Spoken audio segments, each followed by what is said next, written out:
Hi, we're here at the last day of the Flame Conference, and I'm joined by Vincent from GII-GNL, who's also kindly shared the annual report, the annual LNG report from GII-GNL, which will be available for all Flame attendees in your delegate bag within the app.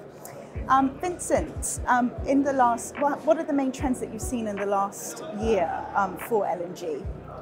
Well, in 2021, what we have seen mainly is a strong market tightening. We have seen demand increasing faster than supply due to the strong economic recovery in China, due also to lower than usual hydropower availability in Latin America, and also lower than expected incremental volumes from Russia delivered to Europe.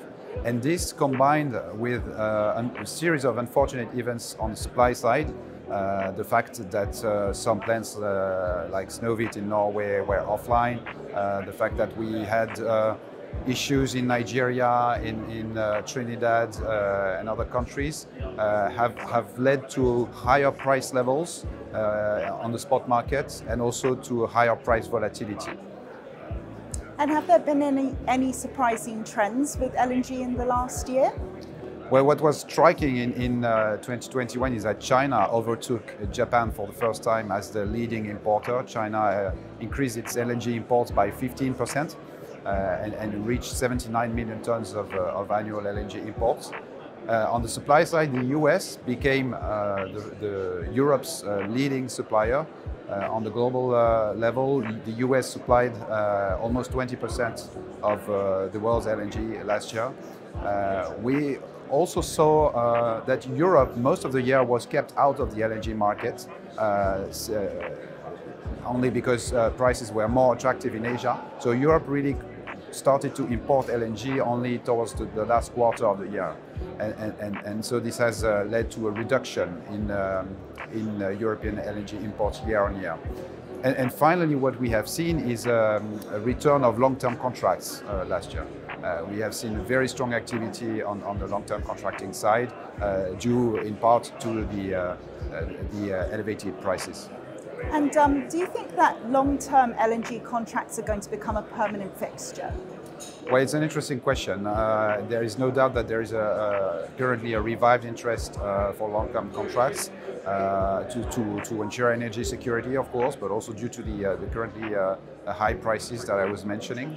And the supply additions in the next 2 to 3 years will be very limited. So buyers are eager to secure new supplies. However, what we see is that Asia is the most active on the long-term contracting side, and European buyers are a bit hesitant to commit. And for that, they need more certainty on the future demand. They need government support, and they need more policy signals to make sure that they can commit for at least 15 years. And what are the main trends to look out for in the coming months? Well, in the coming months, we will be closely following, of course, the situation in Europe and how LNG will contribute to the diversification of gas supplies in Europe.